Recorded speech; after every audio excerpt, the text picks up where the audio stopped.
Hey, Dave, are you there?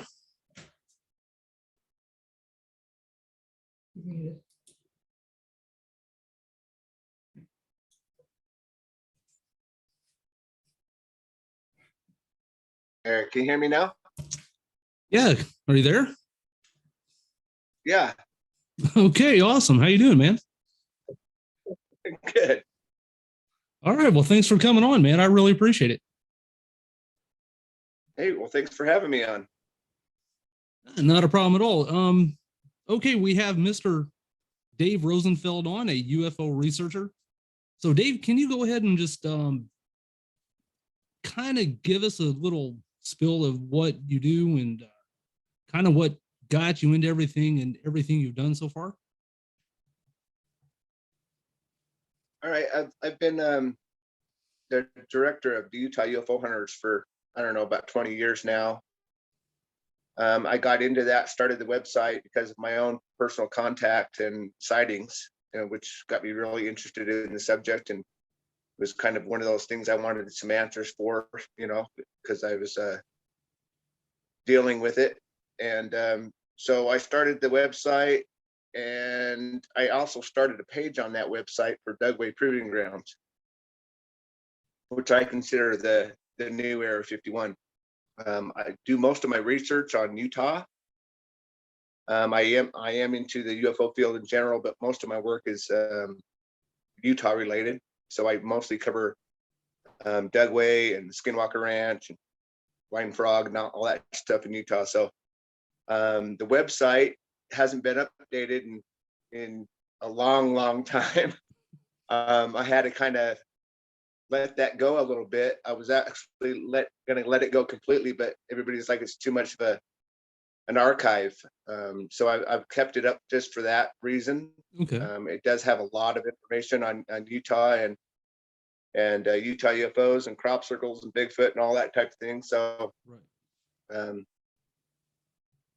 I do some TV every now and again. I do some Comic-Con stuff. I'm working on a project right now for a new series coming up, and possibly a movie. Oh, wow. Okay. That's it. It's kind of like a documentary movie type thing, but it's I like where they're going with it, and so I'm glad to be and honored to be a part of that. Right. Okay. We're going to start shooting here in a little bit. We've been talking about different options and stuff and get people together, and they want to come here to Utah, but I'm like, it's really cold, it's snowy, it's muddy. So going out to Dugway, it's kind of, one of those things where you have to be prepared. And I just wanted them to know what was going on out there. So I'm keeping them updated on the weather and stuff out here. But yeah, I don't know. It's been a while since I've done some podcasts, so I don't know if you guys want to answer or ask me questions or. Yeah, most definitely. Like when you was talking about the weather, Sarah's from Utah, so I've been to Salt Lake City twice, and it's like a whole different kind of cold there, man. It is, It's man. been really cold lately. Yeah, usually because out here, I mean, it gets cold, and normally I don't wear a winter coat. I could put on a hoodie and I'm just fine. And when I flew out there to go see her, well, the first time, and we went out to the Great Salt Lake, that was a level of cold I've never witnessed in my life. That was brutal. I was like, man. Yeah, the wind picks up out here and it gets really cold real quick. Wow. It was, man. It's something else. Okay, when you just mentioned Dugway, there was something that I watched when I was trying to do get a little information here and there. They said basically, like when we talked about, like people's talked about Area 51 out in Nevada. So are they really saying that Area 51 moved out to Utah where Dugway is? And now they're saying that's Area 52? Well, in the UFO field, Dugway is kind of nicknamed Area 52. Okay. I think the nickname came from the UFO Hunter show. Okay. Back in the day. But since I started my page on Dugway and I did some investigating myself into this place. It's kind of in my backyard at 60 miles away, so it's not far of a drive. I've gone all around this base and I've talked with people who worked there. I've had the website up for, like, say, 20 years. I've got a lot of feedback, people that Okay. work there, a lot of stories, a lot of evidence.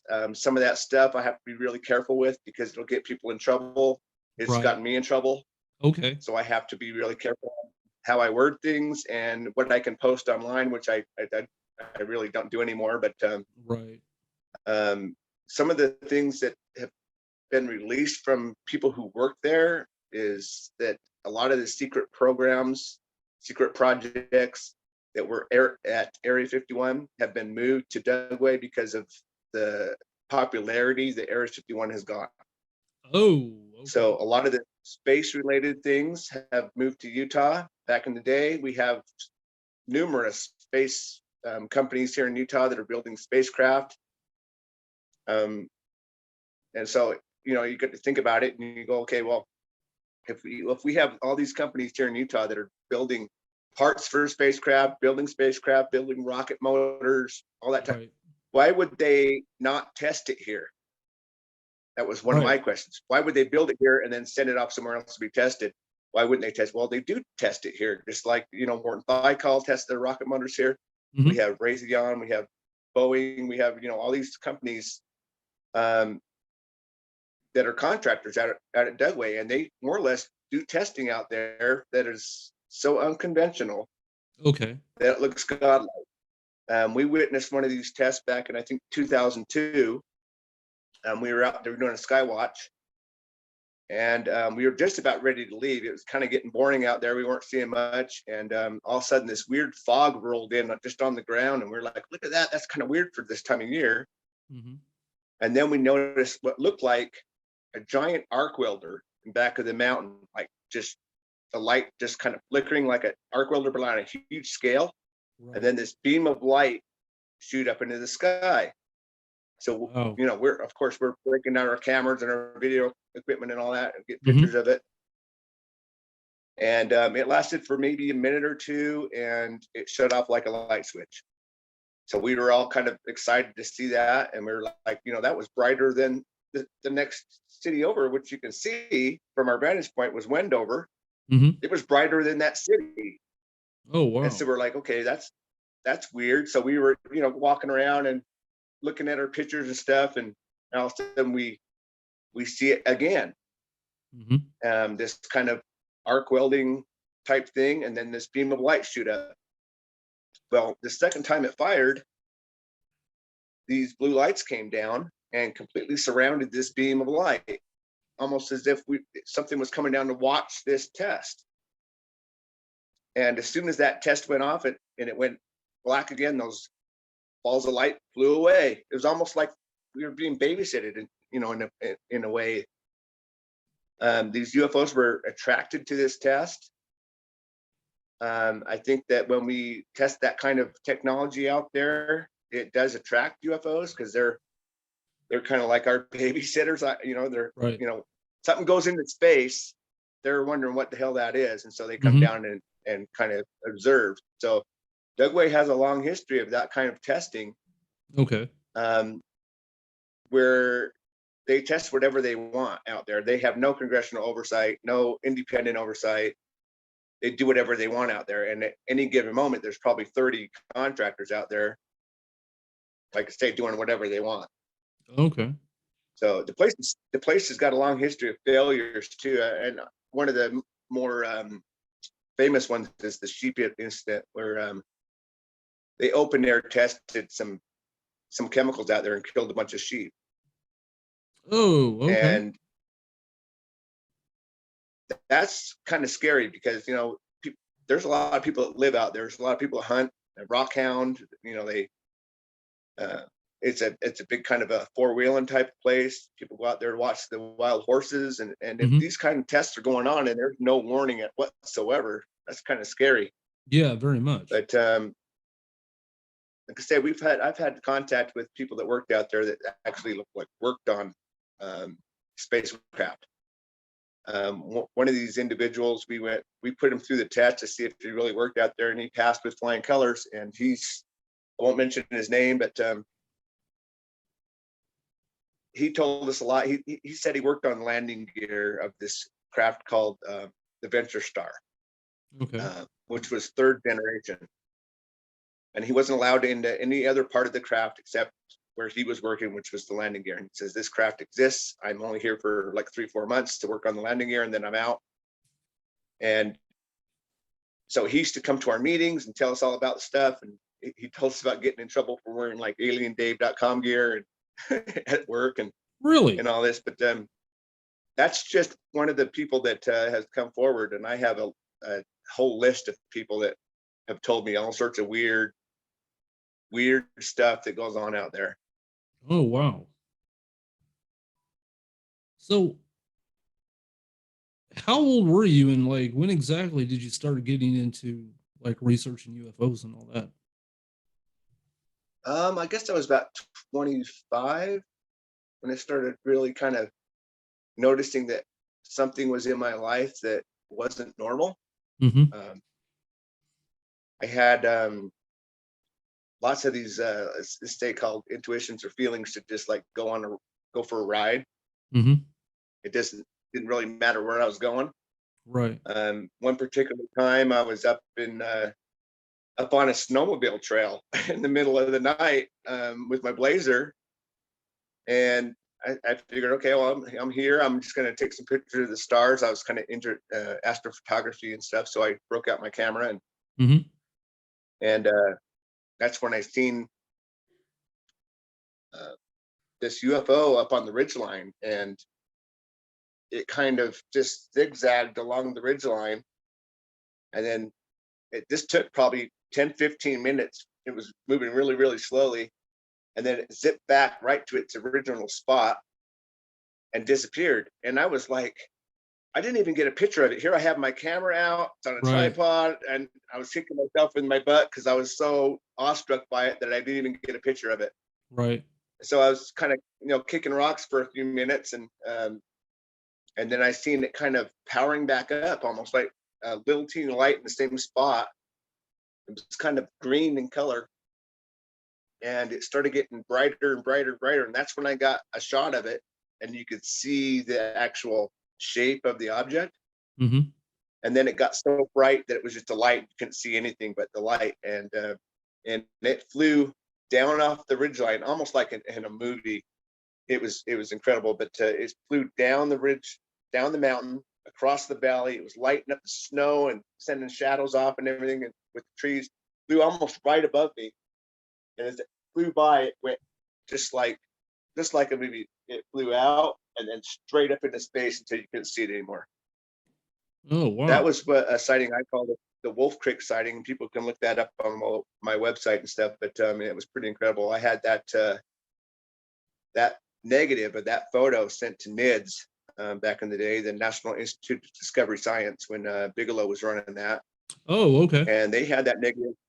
They had that negative for about 2 years, and I finally got it back with a big letter of explanation on it and all that. And they said that whatever it is, it was there, but they don't know what it was, so it's inconclusive until they could find like another sighting of the same type or something like that. But they said that Right. there was no trickery involved.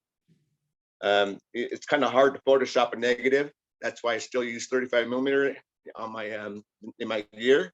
So this was a film. This was a film camera, correct? Yeah, this was 35 millimeter Okay. Nikon. Right. Okay. So I mean, I've had lots of sightings like that where I've got some pictures and some video and things, but that part of my life is kind of ended. It ended probably in about 2002, where I kind of got some answers to that. But I'm still super interested in the UFO field. I used to hunt ghosts. I used to hunt Bigfoot and features, and still do the crop circle thing when they hook up and happen. But like I say, most of my research here in the UFO field is in Utah. So, because I like to be able to go out and actually meet people that have the sightings and see where they have had the sighting. And and this and that. Plus, we've got all these super paranormal properties here in Utah, the Skinwalker Ranch and all that. Yes. And so, I mean, I was actually the first one to put photos of Skinwalker Ranch online back in the day. Back in what, 97, 98. Oh, okay.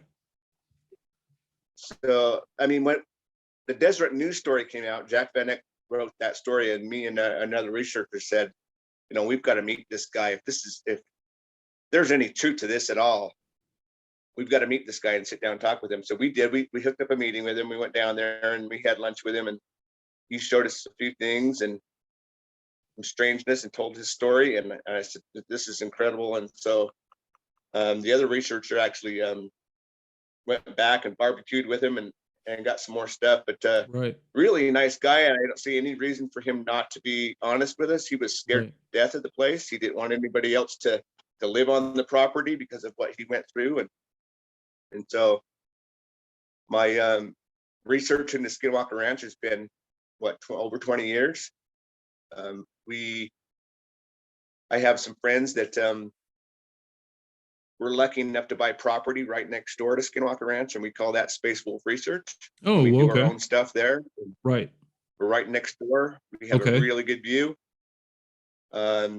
We had some strange stuff happen on the property as well, and we find out that, you know, we put up a lot of surveillance and motion detectors and lights and everything, and found out, at least the owner has found out, that the less we use that stuff, the more stuff happens, which is strange. Really? When we have everything on, it seems like it does, nothing happens. But when we turn everything off, stuff happens. Okay. It's almost like it knows. Right. That's what I was going to say. Kind of like, it's almost like, okay, we know you got stuff on, so guess what? You know? Yeah. So we've had some weird stuff out there. I was out there last year, or this year, or 2021, and went out there for a shoot with Jack Osborne. We did the powwow out there this year. That was really good. Okay. And we had I think it was early in the year, we had the base camp get hit by lightning and totally destroyed it. Wow. Caught it on fire and burned it to the ground. So we didn't get that on camera, though. Their cameras were running when that happened, but it just shows you the weirdness that goes on out there. I mean, for that to get hit by lightning was kind of random, but I guess that's what lightning does. But right, it almost was like something out there likes to push the buttons and see what happens. Oh, okay. You know, what happens if I do? It's almost like it's interdimensional, kind of, that it's kind of reaching into our dimension and saying, well, I wonder if I do this, how they'll react. Right. Type thing. So I don't know. Now the definition, because I haven't really done too much research or done too much reading on the Skinwalker Ranch. I mean, just a little here and there, but nothing too deep. So since you got more experience in that, and anybody that's listening to this, is the Skinwalker almost the same thing as a shapeshifter? Yes, it is a shapeshifter, but it's a Navajo belief. And okay, that's what I thought. Like yes, kind of like a shaman or a witch doctor type thing that does this. They need more than one person to do that, and it's usually with a bad intention. Okay. When they do that, and that's why the Navajo religion really considers skinwalkers serious business. They consider it bad mojo. Right. They don't like to deal with that type of thing. And every time I go by Skinwalker's fence out there is hair and pieces of meat hanging from the fence, and the local Indian tribes like put that there to keep the Skinwalker in, to keep it out of the public and keep it on the ranch. Really? So I mean, that's how much they believe in it, and they really take it seriously. I mean, when I first started going out there, like the first trip I made out there to actually find the ranch, I went to a local gas station there, and I mentioned the word Skinwalker, and then seriously, they looked at me like, "Ooh, you just said a bad word." Kind of, You know, kind of like he was crazy. taboo. Right. Yeah, it was like taboo to even say the word. And Right. then if you're a white man, to say it was even worse. They thought that was, hey, you're not even allowed to say that. Really, it was Right. kind of. But in the last 10 years or so, the show came out, and then owners changed, and now we have a reality show on it. So I mean, people can see what's going on out there, but I don't think the show is the best way to go about research out there. Right. I think maybe that, yeah, sure, it helps with funding, and to Mm-hmm. have people out there constantly watching and all that is a good Right. thing. But I think that the way they're going about it is kind of a wrong. Yeah. I usually try to In shy my away opinion. from stuff like that. I I mean, mean, like we've had usually. some weird stuff happen on our sky watches out there. Right. Back in, I think, 2004, we had some. I was out there with a TV crew with Clyde Lewis from Ground Okay. Zero, Right. and we were doing a pilot with him, and they were doing their shoot and all this, and then they took off right at dark, and I said, "You guys are going to miss out. I mean, this is when stuff usually happens." But they were adamant on leaving, so they left, and sure enough, we started seeing these like blue lights in the field, and we actually went down there, and it seemed like, I don't know, it was weird. It's almost like they were a drone of some sort for something else. That's what I was getting my gut feeling with. It was Okay. like, whatever these things are, they're watching us for something else. Okay.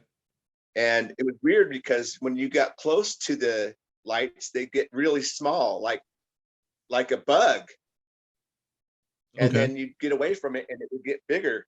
And it, from our pictures and our video that we took out there that night, we were really dumbfounded by what we were seeing, because there were people out there going, maybe it's bugs, maybe it's lightning, lightning bugs or something, Right. fireflies. But people were going, but they're blue, and look at the amount of light that they're putting off on the ground. That's too much for a bug to put off. And we were all Right. agreeing. We're like, this is weird. So we actually did some research on that. We called the Smithsonian, and we asked them what kind of insect might create a blue light. And they said they were unaware of any.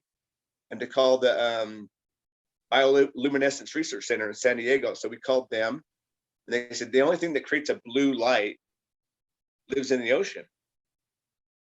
And they wanted us to catch one. We're like, if I catch the paranormal in a jar, I'm not going to come to you with it. So Yeah. No you guys are the kidding. last people I'm going to come to. But Right. it was just weird. It was just one of those things, like, say, every time you go out there, it's different. It feels different. Okay. Over the years, when I first started going out there, it felt really heavy, like you didn't belong there, like you shouldn't be there. And Right. over the years, that's kind of subsided. I did get an invite by the new owner out there a couple years back. I had VIP access. I got to access any part of the ranch that I wanted. And that was a real honor. It was something I always kind of wanted to do. And when I got to the ranch, and I spent the weekend out there, and I didn't feel that heaviness at all.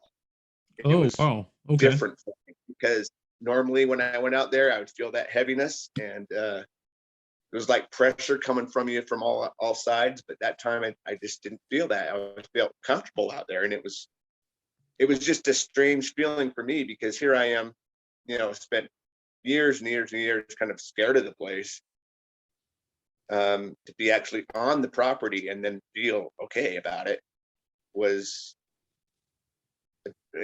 it kind of blew me away. It wasn't what I expected Right. at all. Okay. Back to. So Oh, I'm sorry. Back to the lights. go ahead.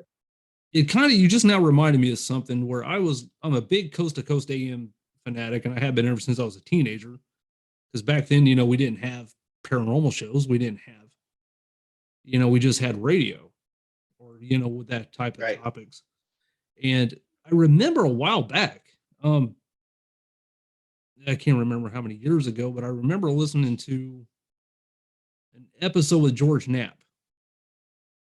And he was talking about where him and somebody else went out to the Skinwalker Ranch because he's done a lot of journalism out there and stuff like that. And he said something like he was like bringing back kind of like rocks and different artifacts, or I guess that's what you want to call it, back to his house or whatever. And he said him and the person he was with, the stuff they were bringing back around his house and above his house or whatever, he said there was these, again, just like, almost like you just mentioned, like blue lights or like blue, he called them orbs that were like flying around his house and stuff like that. I mean, I don't know how true that is. I don't know, but I remember him mentioning that a while back on an episode.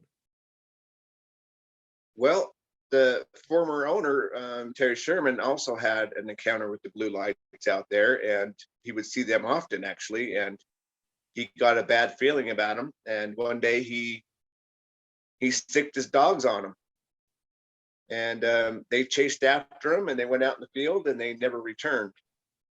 And he went out there the next morning to look for his dogs, and he found 4 greasy spots. And he says, "No, that's my dogs." No kidding. So they, when Terry Sherman was out there, he lost all of his cats, all of his dogs. He had 13 or 14 cattle mutilations.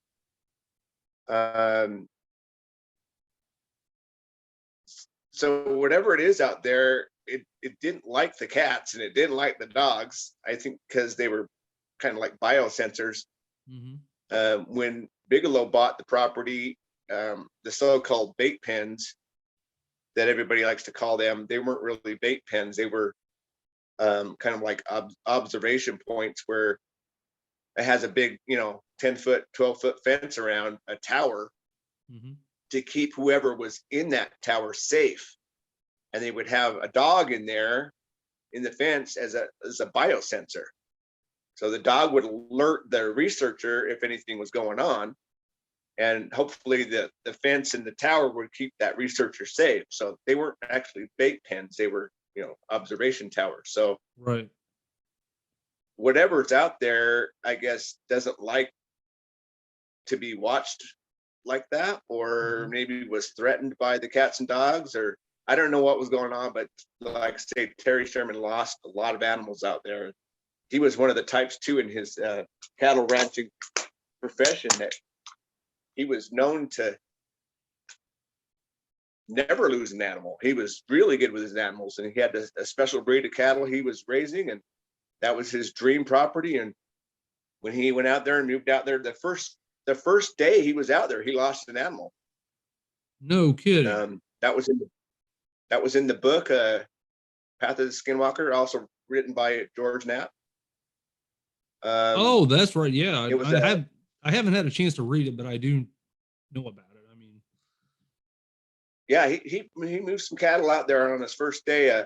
He watched a giant wolf walk across the field, and at first they thought, oh, it's somebody's dog or something, and so they let it get close, and it didn't seem to be threatening them or aggressive or anything like that. And it walked up to the side of the fence there where the cows were, and grabbed one of the calves and tried to pull it through the fence. And Terry Sherman, I guess, went into his truck and grabbed his gun and shot at the animal numerous times, and actually went and got a bigger gun and shot it again. And that last shot, he's seen pieces of flesh fly off the animal, and it just turned and walked back into the field like nothing happened. And so, of course, being a rancher, he went to go find the animal because he knew he hit it several times. And the tracks went out in the field and just disappeared. They never did find the animal. I mean, So, like I say, day one, they lost an animal. Like no trace of blood or anything, or not like a blood track? They he in the book it doesn't mention anything about that, but they did track the animal. They did find the tracks, Gotcha. and they tracked it out midfield, and then the tracks just stopped, ended. Wow, that's insane. So That's there's a lot of rumors going on about what's exactly out there. right. Some say that might be like a portal or a Stargate or some kind of ancient piece of technology that's buried Right. under there, or whatever it is. But in the book, they also mention shooting at a creature with yellow glowing eyes and 3 toes, because they did find track. Okay. They were wheeling around on their 4-wheeler out there, I guess, doing a patrol. I think Colm Kelleher was part of this. And the former caretaker was part of this, and they seen this creature up in a tree, and they ended up shooting it, and it fell from the tree. And when it fell from the tree, there was another one on the ground that they didn't see, so they shot at it, I guess, but they took off. They went over there and they found 3-toed footprints in the ground. And in the book, they say, well, we're not saying it was a raptor, but it sure did look like one. So what is this, a dinosaur they're talking about? A raptor? Okay, so it had like, I mean, so you're saying like the prints were kind of like a raptor's type. like a dinosaur footprint. Wow. No, I've never heard that one yet. That is pretty So amazing. anyways, you might want to pick up the book and read that, because that was a pretty interesting story in that book, about them shooting this creature, and they didn't want to admit, because they are scientists, they didn't know exactly what it was they shot, because they never defined it, but they did say we're not saying it was, but Wow, sure that's did look amazing. like one. I'll definitely, because I got a Kindle and I do a lot of reading at work. So yeah, I will definitely check that out and definitely start reading on it. Because I'm in the middle, or not middle, I mean maybe a quarter of the way of reading Avi Loeb's book. I've been reading on it for a while. I'm sorry, you're breaking up there a little bit. Oh, I'm sorry. Maybe Like your mic. so. Yeah, let me try this. Okay, can you hear me now? That's better, yeah. Okay, I'm just trying to bring the mic a little closer to my mouth. So far I've been reading on Avi Loeb's book, the latest one he brought out. I've been reading on it for a little bit here and there. Okay, one question I've got, because I got a bunch of notes here, because if not, I'll forget everything I wanted to ask. I'm horrible. When you mentioned a while back where, like okay, let's go back to Dugway. When you was mentioning the testing, and somehow every time it does the testing, it's almost like that's when the sightings happen, correct? It does seem like sometimes some of the testing that they do out there does attract the UFOs down there. Okay, the question I got though, like back, and it was something it was a book I read a while back.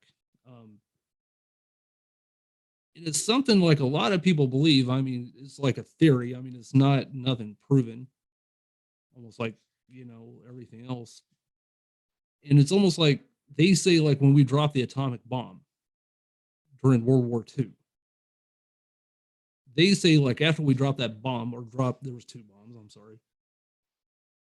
It's almost like it seemed like we caught a lot of attention, and that's when basically a lot of UFO sightings started to happen. And that's when people were really noticing a lot of sightings, it seemed like, after that. What's your take on that? Right. Well, I think my take on that is basically we're being babysitted. Mm-hmm. When we start detonating nuclear weapons on the planet, of course it's going to get their attention, because Right. now we are dangerous, and we could send those weapons off planet. Mm-hmm. And so I think that was a major turning point in our evolvement, I guess, or growth, is, you know, we become a society where we can destroy ourselves. Right. Correct. And that is a step, I think, that our babysitters have taken, to the point where, like, okay, well, they're growing up here, they have the ability to now destroy other things and themselves and the planet and everything else. So we need to kind of watch out what's going on. So I do believe that was a major turning point for them, you know, watching us. Mm-hmm. To take that a step further, there has been dummy warheads that have been fired into space that look very much and act very much like a nuclear warhead. Oh, And okay. these tests that they're doing, they Mhm. never reach space. Meaning, because it looks and acts like a nuclear weapon, something comes and takes it out before it ever reaches space. So I've always told people, you know, if you want UFO disclosure worldwide, what you do is you launch a nuclear weapon into space on live television and broadcast it all over the world, so everybody can watch what happens. Right. It will not make it into space. It will get taken out by these UFOs. We are not allowed to send a nuclear warhead into space. And That is something. fact alone is saying that we're being babysitted. Right. That's what I mean. That's why I wanted to ask you what your take on that was. I mean, because it's almost like, again, it's almost like, because I was reading, because I've been a paranormal investigator for like ever since like 2008, and people thought I was always like just in a ghost and kind of like just investigating like ghost phenomena and all that. But ever since I was a little kid, I've been more into UFOs than I have almost anything. And it's like being a little kid in a library, that's almost like the only thing I would pick to read, was all the different kind of phenomena and cases and all that. And I mean, I started that at a young age. And I actually had my first experience when I was in my early 20s, which I'll get into that later because I'll drag that story on forever. And but yeah, but back to what I was saying, it's almost like that, like people were saying ever since we dropped the bombs in World War II. It's almost like kind of like we caught a lot of attention, with UFOs and stuff like that. Well, I think that maybe they just showed themselves more after that event to kind of warn us, almost. I mean, there has been documented cases where UFOs have actually shut down nuclear sites, I have read that, yes. which are totally independent of themselves, and yet 5 or 6 of them will go down, and Mhm. there's no explanation for it Right. whatsoever, other than the UFO flying. It's almost like they're saying, "Look, we can take these things out at will." Right. You know, they're they're they're announcing themselves as kind of our watchers, our babysitters. Mhm. And there's been a lot of talk in the UFO field with contactees and this that say more or less that they consider us dangerous children Right. I because mean, of our it makes sense. It's a yeah, good theory. our, It's a good our lack theory. of control of our emotions and our power of mind, which we don't know exactly how much of it we can use. It makes us dangerous children. So we That have is, some growing up to do, and until we you do are that, very correct they're on that. not going to allow us to destroy the planet or to take nuclear weapons off the planet, or that type of thing. So I do believe that at least one race of beings out there are kind of watching over us and trying to push us into the right direction.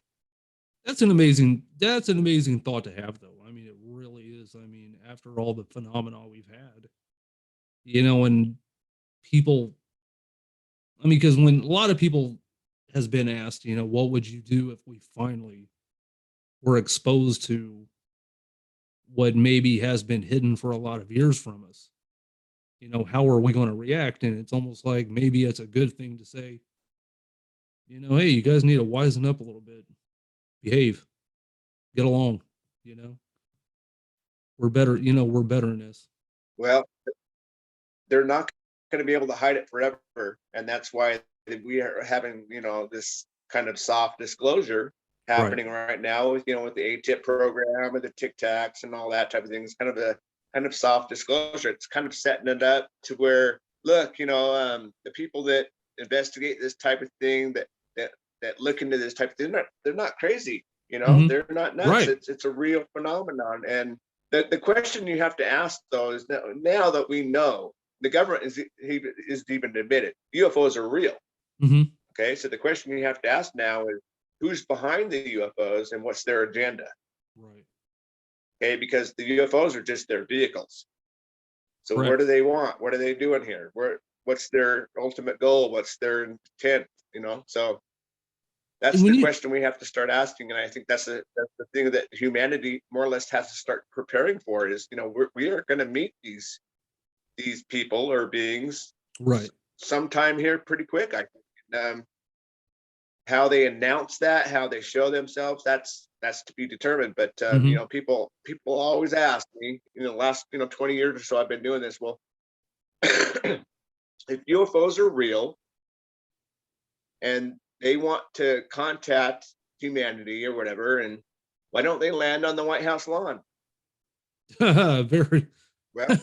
That's a very good point. 1952, they almost did. They flew over the Capitol. And that's it was correct. Recorded. It was right. They almost did. What did we do? We shot enough artillery at them things to kill people on the ground. Yes, that is absolutely correct. Right. Mm-hmm. So, I mean, you go try to land on the White House lawn, and what's going to happen to you? You're going to get shot down. Right. So we are at a point in our involvement as humans that we're still these dangerous children. Mm-hmm. And until we can wake up to that fact that, hey, there's others out there, and stop fighting amongst ourselves and all this, that I don't think it's going to happen until that. I think something very, very big would have to happen for them to actually show themselves at this point. Right. And back just a minute ago when you mentioned babysitting, you just mentioned the Tic Tac.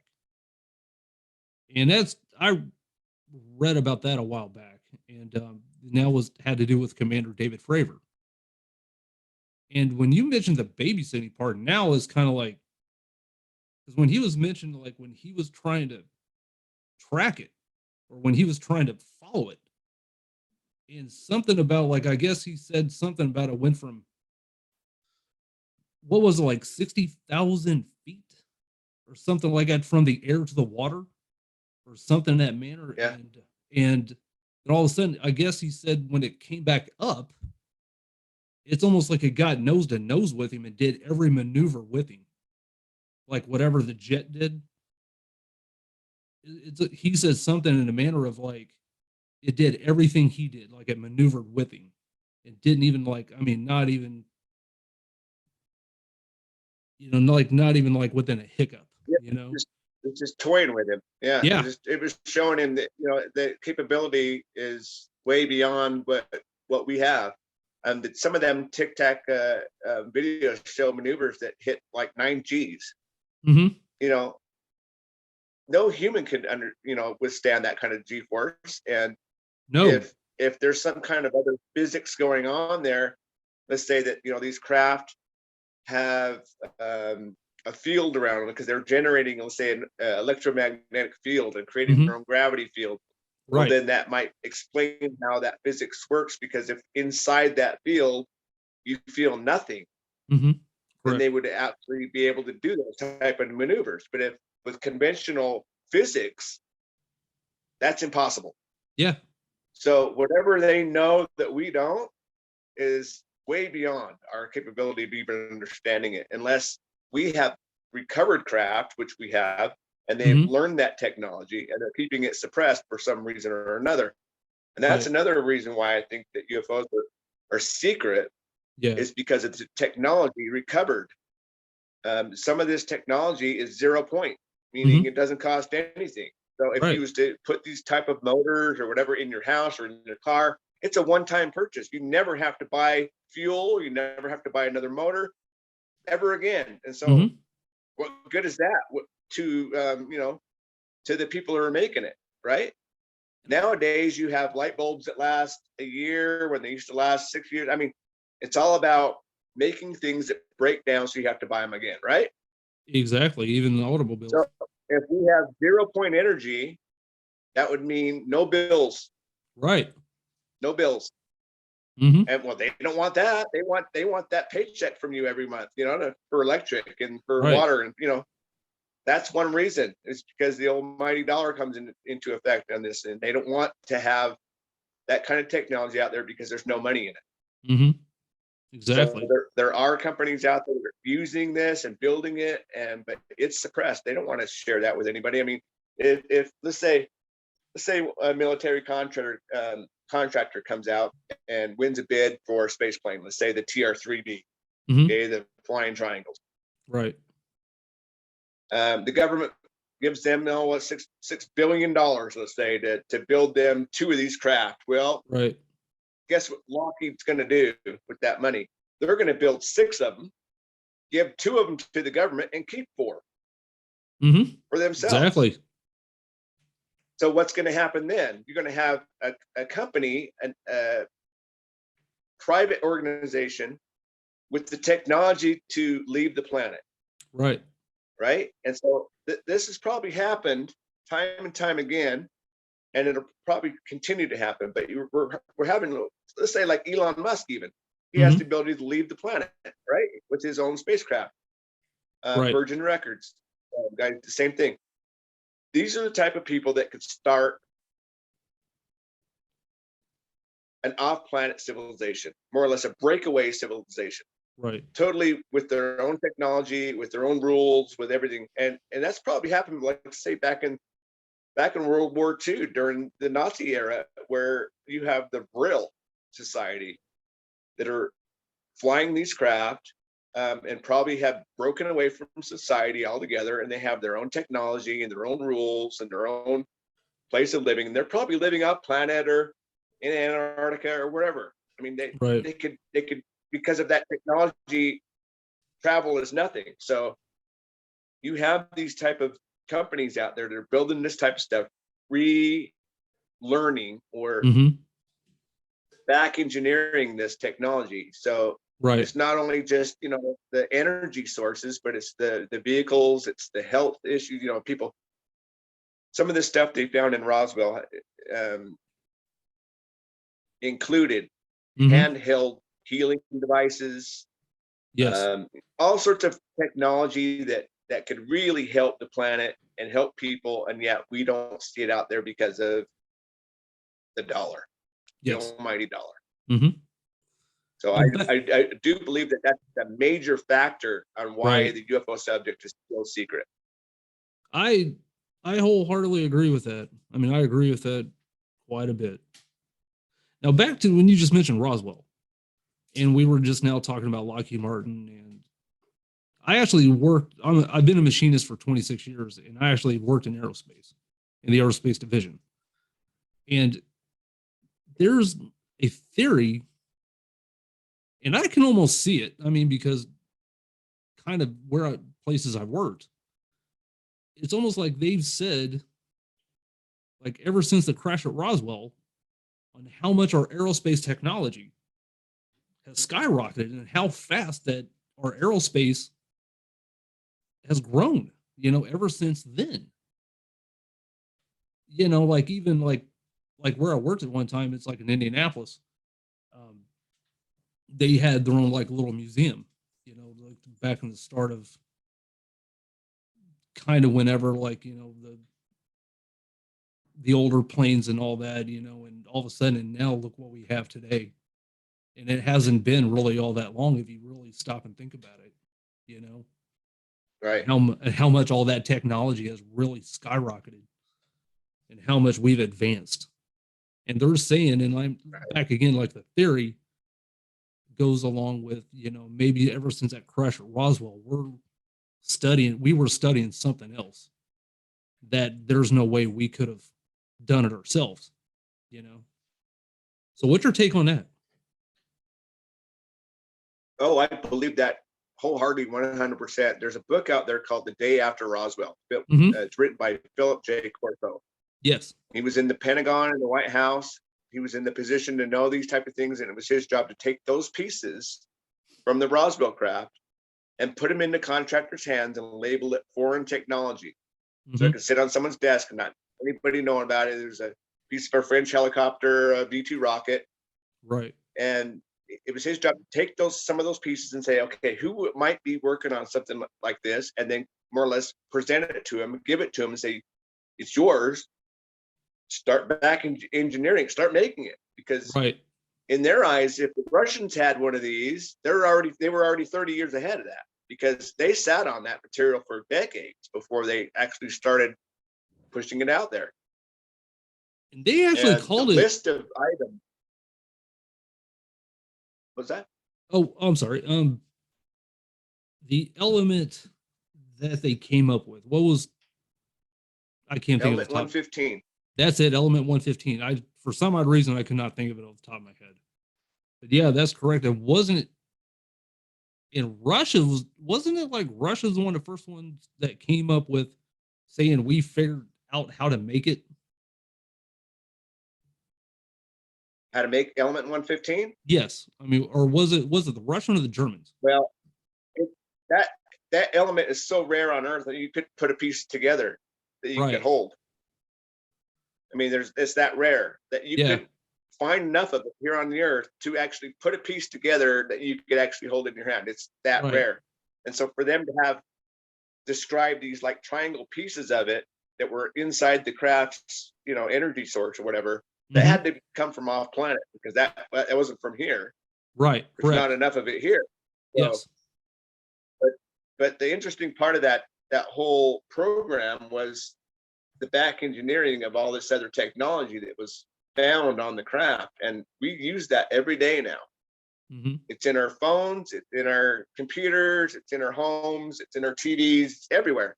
Right. The list is long. It's Kevlar and molecular alloys and lasers and microchips, all that type. We went from, like what you were saying, we went from, computers the size of rooms to more computer power in your phone now than we did when we launched with NASA. Yeah, I was going to say, spacecraft. I could do more on my phone right now than I could probably when I was 47. I'll be 48 next month. And I'm talking about when I was probably 18, 19 years old. I can do more on my phone now than I could do on my computer on the computer, our family computer back in the day when I was a teenager living at my mom and dad's, So, I mean, you're absolutely correct. Here's the question you have to ask yourself when you look at this huge jump in technology that's going on worldwide with our phones and LEDs and all this type of stuff. You look at the aerospace industry that we're in, right? You said there was a huge jump and this, that, but look at lately. I mean, really, what's the latest space plane that we've come out with? The latest aircraft that we've come out with, the highest tech. What's the latest, let's say, warbird out there that we have? An F-35? I want to say you're correct on that. Because I haven't worked, because I worked, I want to say it's the F-35. Yeah. If I'm thinking correctly. So, and then look at spacecraft. I mean, what's the highest tech spacecraft we out there is in private hands? Is what the Virgin spacecraft, or I mean, we don't even use the shuttle anymore for NASA. So, I mean, really, we've kind of gone downhill as far as the spacecraft related stuff goes, right? I mean, as far as it in the public eye.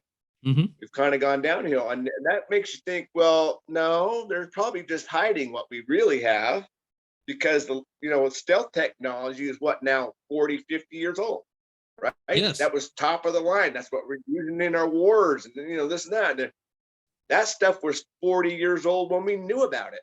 When they finally came out with it and showed it was already 40 years old. So you think about it now that 10, 20 years has gone by since stealth technology comes out. Well, what do we have now that they're keeping secret that we won't know for 40 more years? You know what I'm saying? Right. It's one of those things, like I say, it's all about the money. It's all about control. It's all about suppressing that technology. And for the life of me, I don't know why that a planet would allow that to happen. Right. Okay, let's go. Here's another story that I've always been fascinated with, and I mean, ever since when I was telling you about like like little kid going to the library and reading books, and the Betty Barney Hill case. And what's your take on that? Or I mean, do you find them credible, or do you find maybe they just somehow came up with just a Yeah, wild?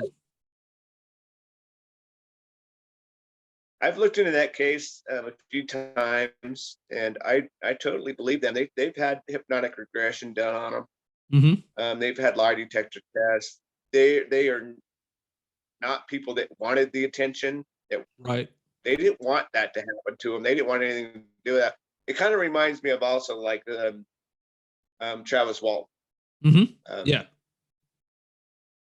I've met him several times. He's always been super sincere. His story never changes. Right. It's one of those things like, okay, why would you make that up?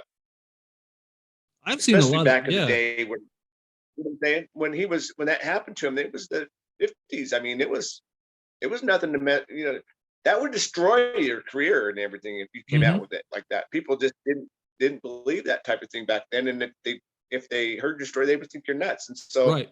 you're more or less putting your whole reputation on the line and everything. And for him to be so truthful and not embellish his story or anything like that over so many years Right.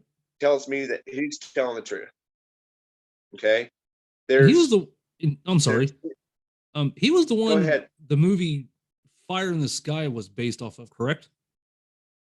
Right. Okay. Right. And so he's one, like I say, there's a lot of these people that have had experiences that have been well documented. Right. Travis Walton's is probably one of the best documented cases out there that have been abductee. Mm-hmm. They all took lie detector tests. And now I think the crew boss is saying that he was trying to discredit Travis lately, but I think that was kind of I don't know, personal thing or something was going on there. But Right. I believe Travis. I've met him. I've talked with him, and I don't have any reason to doubt his story one bit. I've seen a lot of interviews with him, and it's almost like you can see his body language. And he doesn't, and he'll come straight up and tell you, you say, oh, what'd you see on the ship? Or when he goes, I don't know. I don't. Right. Yeah. He's not going to make something up to impress you. He'll straight up tell you, I don't know what was going on there. Mm-hmm. So yeah. It's like there's a lot of these people out there. Right. And even with like certain interviews, because I've seen different interviews with him, and it's almost like you can tell like he doesn't really fabricate nothing, because it's almost like his story isn't like, it doesn't go on, or it's just one of the things where it's just a quick detail, like a kind of like he says he remembers like laying on the table, they're like working instruments on him and stuff like that. Then all of a sudden they drop him into like another room with like different like spacecrafts or whatever.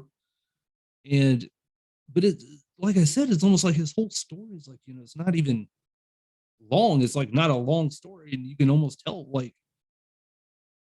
like most people, I mean, kind of what I'm getting at is like me being a paranormal investigator. And it's like, and the type of paranormal investigator that I was, like, I would go do residential investigations. Okay. I wasn't one of the type of guys, which I mean, I kind of was, where most people go to like paid locations, historic locations. I mean, I actually went into people's homes and investigated their claims. Well, it's almost like the more I did it, it's almost like you can kind of tell where like someone's feeding you a line. You know what I'm saying? Like you can just tell when somebody is when they start fabricating something, it goes on and on and on, and it doesn't stop.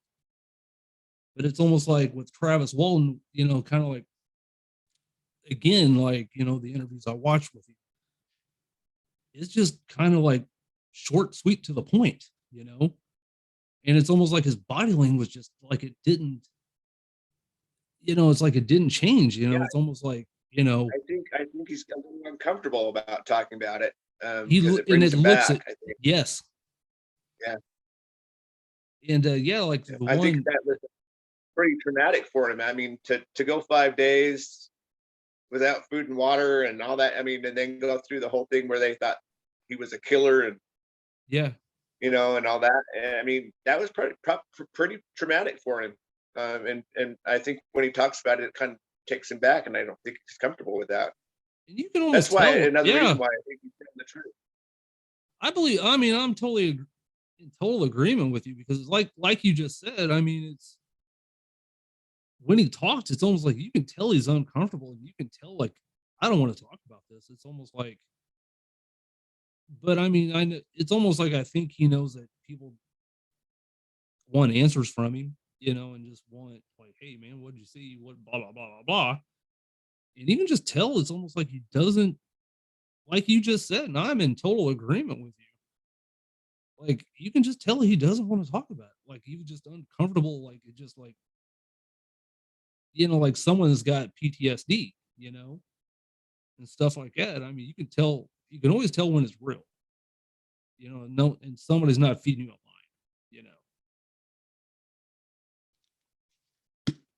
Well, I think Travis is a very sincere guy, in my opinion, and I believe his story wholeheartedly. Right.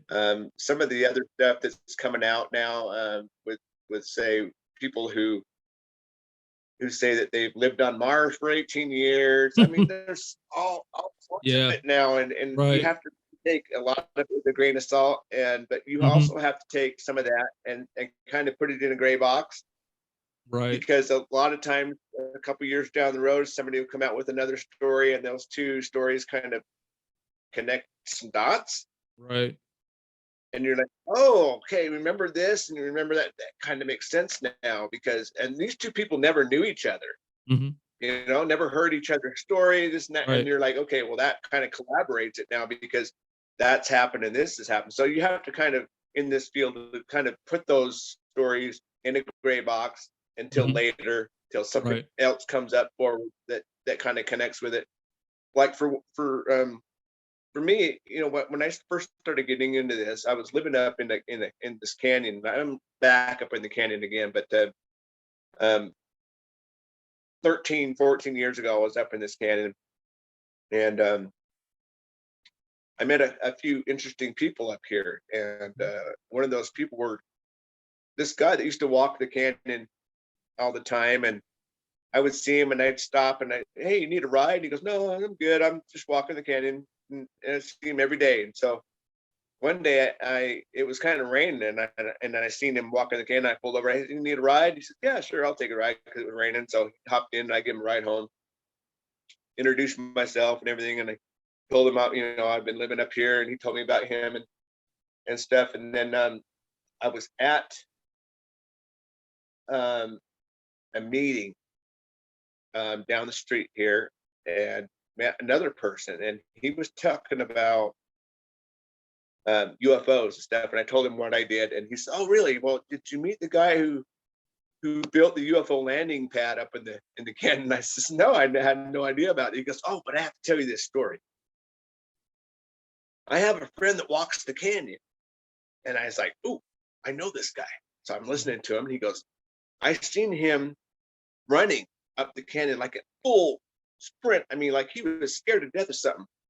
So I rolled down my window, and I pulled up, and I yelled his name, and he just kept running and running and running. So I actually drove up the canyon a little bit, pulled over, and actually he said I had to get out of my car and physically stop him. Okay. Wow. What's going on? What's going on? And he says, "Oh, oh my God, oh my God, oh my God. I just seen the strangest thing in my life." He says, and he started describing this event that just happened down the canyon. Mhm. He said, it was dark, and he says he was, walking up the canyon, and he seen a light off into the trees there, off the, down the by the creek. Right. And so he went down there to see what the light was about. and what he's seen was this craft hovering above the ground, and these little 3-foot beings kind of hovering this deer that was upside down, like to the craft. It was like they were like floating this deer. And he said, I seen this, and he says, I don't know what they were, this and that. He just got the hell out of there. He was scared to death. He just started running. Wow. So he told me this story, and I have no reason not to believe him, because I've met the guy, seemed pretty sincere. He didn't seem like he was a wacko or nothing. Like, he seemed like a normal guy that likes to walk the canyon and was just in the right spot at the right time to see that type of thing. Well, I took that story and I wrote it down, and I put it in my archive in my gray box. And then, I don't know, about a year later, I get contacted by this guy in Washington State. And he said he was a forest ranger. And he was investigating what he thought was a plane crash. And so they went out into the woods looking for this plane, and didn't find a plane, but found this, what looked like this silver orb out in the woods. And he says it wasn't dark. It was nearing, let's say, like sunset time. It was still plenty of light out and this and that. He said, here's this silver orb floating in the trees. Well, they watched it for a few minutes and then started to walk down toward it very cautiously, because they figured something's not right here. And they witnessed an elk being floated upside down by some beings over to the silver craft. Right. And he went into detail about it. And I'm like, oh, that's interesting, because a year before this, I had a story come at me with very similar things happening, that the deer was getting floated upside down. And here's now a guy in a different state, doesn't know these people at all, doesn't even know this event happened, describing almost the same event, but with an elk. And so that's why I'm saying, when you hear these kind of stories, you have to kind of put them away a little bit, and then see if anything else comes out, anything collaborates with that one, and start connecting dots. And so that's what I've been doing the last 20 years. Most of that stuff's been in Utah, and it's fun, it's interesting, and a lot, it's kind of scary too, in a way, because a lot of times you get answers and then you have more questions. So it doesn't really answer it finally, Sarah wanted me to ask you about Duchesne. Yeah, is that like some sort of like hotspot for UFOs, or? Duchesne is in the Uinta Basin of Utah. Okay. And the Uinta Basin has had hundreds of years of UFO activity. When the pioneers first came here, they were seeing UFOs there. The Indians were seeing UFOs. It's been a long, long history of high strangeness in the basin. Okay. Duchesne is in the basin. Skinwalker Ranch is in the basin. It's in the epicenter of the basin. Okay. So Blind Frog Ranch is in the basin. Skinwalker Ranch is in the basin. Space Research is in the basin. It's a big thing. And also the basin kind of goes off into, let's say, Colorado, parts of Colorado. Okay.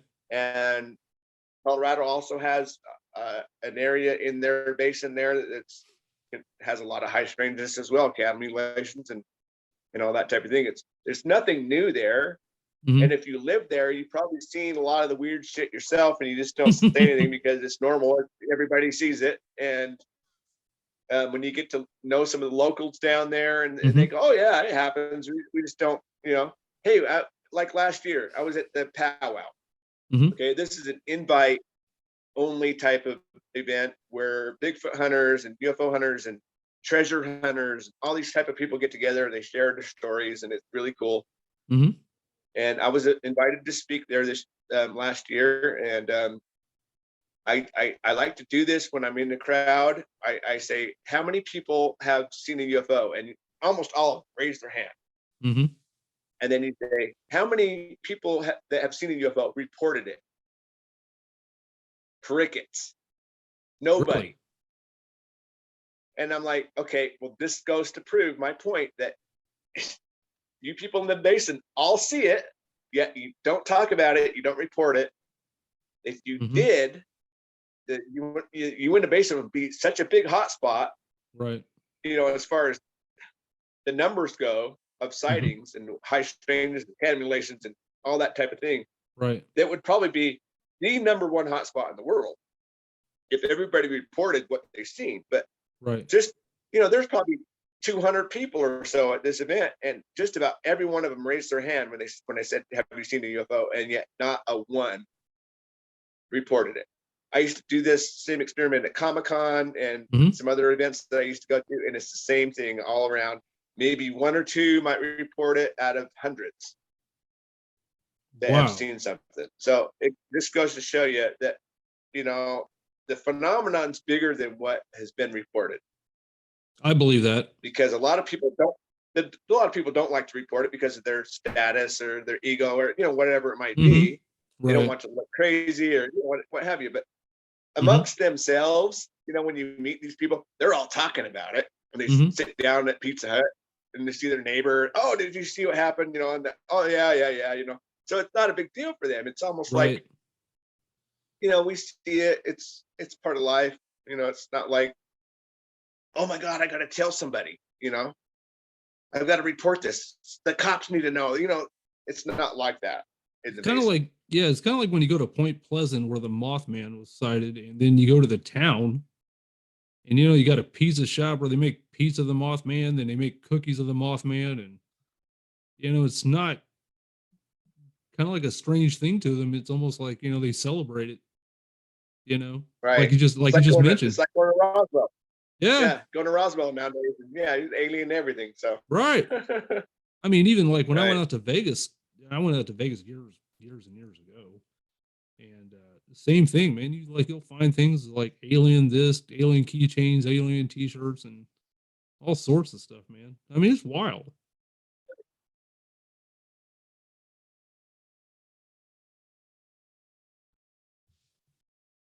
So when you went to Vegas, did you happen to go to that Storm Air 51 event a couple years back? No, I did not. Uh, I know what you're talking about, but I didn't get a chance to go. I mean, it was a different No, that world. was that was a different experience whatsoever. I mean, I've been to Area 51 numerous times and been to the gate and all that type of thing, and but to see just almost like 10,000 people there, it was Really? just nuts. It was so That many crazy. people? Um, there was a lot of people. I mean, Holy crap! they had there were so many people there. I don't know how to even describe it. It was They took over two towns. They took over Heiko and Rachel. Damn. Um, there was like, I don't know, five different security agencies out there. There was the sheriff's department, the police department, the national security. They had military out there. They probably had 10 security people out there, or police officer, authoritative figures out there for every person. So there was That is probably more crazy. security than there was people that actually went to the event. It was crazy. It was nuts, but the energy out there at that time was so incredibly Oh, I can only cool. imagine. Right.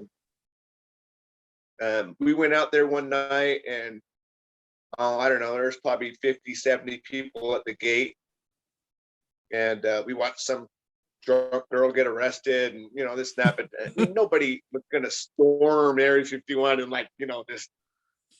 That wasn't going to happen. It was more or less like a protest I remember. um, I type remember of thing, that. I remember that happening. Yeah. right? It was kind of Like, more like a protest where they're like, okay, we know you're keeping secrets. We want the secrets, to come out and this and that. But yeah. the mere fact that they had so much security out there, they were worried. They were really worried that that was going to happen. And Right. for them to be that worried means that there's secrets out there that they want to keep. Well, yeah. I mean, but I don't think it's worth. I mean, if you got military out there and security, and someone's holding a big ass rifle, I'm pretty sure. I'm like, that's okay. I'm going home. you know, Right. that's all right. I'm just going home. You guys just go about your business. Well, I'm good. now that's the difference between Area 51 and Area 52 is, you go to Area 51 and you have all this security, all these cameras, these fences and, all that type of thing. And Right. especially, where the roads are. But you go out to Dugway and it's a wide open secret. Yeah. There's not great big fences. There's not a whole lot of security. That's what Sarah a whole said. lot of desert. Sarah had to train there before she went to, yeah. Think about Sarah it too. I mean, Area 51 is like I don't know, a 500-acre box is all. Yes. Right. It's pretty small compared to Dugway. Dugway's, what, 780,000 acres or something like that. From what I've heard. So it's about 5 times bigger than Area 51 is, just in the land wise, and the airspace goes beyond their borders. So they have a lot of space out there to test things and not be seen, not be bothered. And plus, with the huge history of its failures, people are scared to death of that place with the open air testing they've done. So yeah, Sarah trained there. Wants to go near. Yeah, when Sarah was in the military, she had to train there before she went to Afghanistan. And then when me and her was talking, Ditto? Do what? Was she trained at Ditto then? Ditto? Dugway Ditto is the town there in Dugway. Sarah. That's usually where people live when they go there to train and stuff. Is a little town in Dugway called Ditto. Hey, Sarah. Were you in a town called Ditto? Dave's asking because we're talking about Dugway, right? We're talking about Dugway again. What town were you in? Yeah.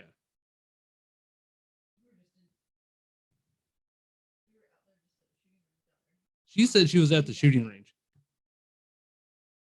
Oh, okay. All right. Okay. Yeah, she said she went out to the shooting range.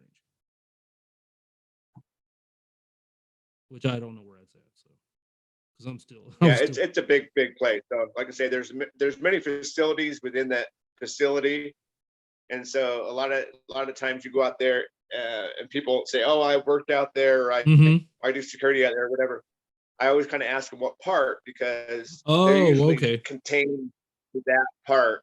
And okay, I'm with you. They're not allowed to explore other parts and stuff like that. So okay. It's kind of one of those questions I always ask when I hear, "Oh, I worked at Dugway."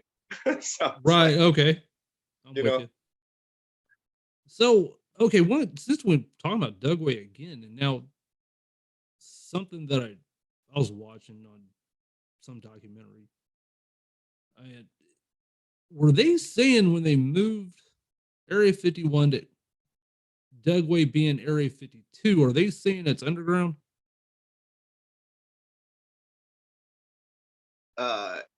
Yeah, well, they're not saying that, but that's the conclusion. I mean, I've had one contractor that I talked with out there who did concrete work. Okay. And he was out there for 5 years. Wow. Okay. Okay. 5 years worth of concrete. That's 5 years. That's a lot of years for concrete. Yeah, that's a lot of years for concrete. Right there. That's a huge statement right there. And I says, "Well, what were you doing at?" He says, "Well, I was doing underground stuff." And what he couldn't tell me much, but what he did say, he says, "What I can tell you is that we were near the runway at Michael's, and he says I seen a few planes land and a few planes take off from that runway." He says it's a really nice runway. Okay. But there are no hangars. Where are these planes coming from and where are they going? So there's no hangars. There's no hangars out there. Oh, that makes it more interesting. So think about that. That their hangars are probably underground. That makes sense. Right? If they're watching planes take off and land, but they don't know where these planes go. Like you can't just see a plane sitting over there, ready to take off. It's right. You don't see that thing out there. That is interesting. So in my opinion, I think part of that runway, those planes are going underground. That makes sense. It makes sense, especially with that many years of concrete work. Yeah, no, I mean, because I know guys that does concrete as a construction worker, and they'll do a big site. Okay, I'm sorry, and but 5 years of concrete. That's a hell of a lot of construction. Okay, what was that question again, honey? Right. Okay, Sarah wants to know. Ask him if he was talking about building 4545. At Dugway? Yes. She said No, ditto. I Ditto. didn't hear ever. Oh, I'm sorry. What was that again, Dave? I've never associated him with that building. No. What'd you say? Ditto Diner? She said Ditto Diner. Does that ring a bell? Well, yeah, it's Diner and Ditto. Yeah, yeah. He said there. Yeah. Okay, because that's what she called it. So I have no clue what anybody's talking about. So Well, like I say, Ditto's the little town in Dugway that has the movie theaters, the diners, yeah, that type so of thing. So okay, that's what she was telling me about. I was like, huh, okay. Yeah, I didn't. That's what she was telling me about just a little bit ago. But yeah, we might be traveling out to Utah maybe this year. So maybe hopefully we can meet up, man, and you can kind of take me out there or something so where I can take a look. I've been to Salt Lake twice already, so but I'd like to get out further out okay. there and kind of venture out there. So hopefully we can meet All up, right. man. Well, That'd be really cool.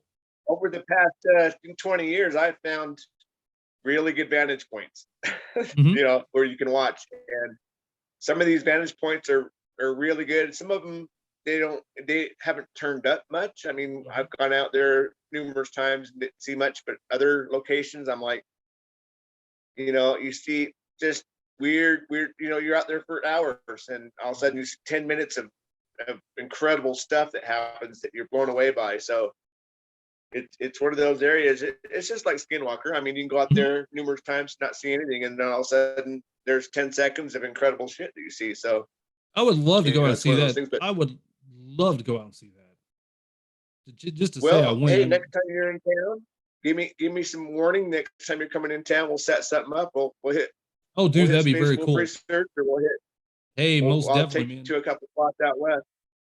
Hell yeah, that'd be awesome, man. I would love that. That'd be very cool. Okay, man, I think we're about out of time. So man, I really appreciate everything. Appreciate you coming on, man. This was really cool. And I had a great conversation with you, man. I mean, this was awesome. I loved it. That's cool. I'd love to come back sometime and talk with you more if you want. Let's do it again, man. And Most like I say, definitely. when you're in town, hit me up. Okay, we'll do, man. So again, thank you so much for coming on, man. And if you want to send me a link to your website, so what I'll do when I get the video up on YouTube, like I'll just go ahead and put a link in the Okay. description box so everybody can check it out. Okay. Okay, I'll well, do that.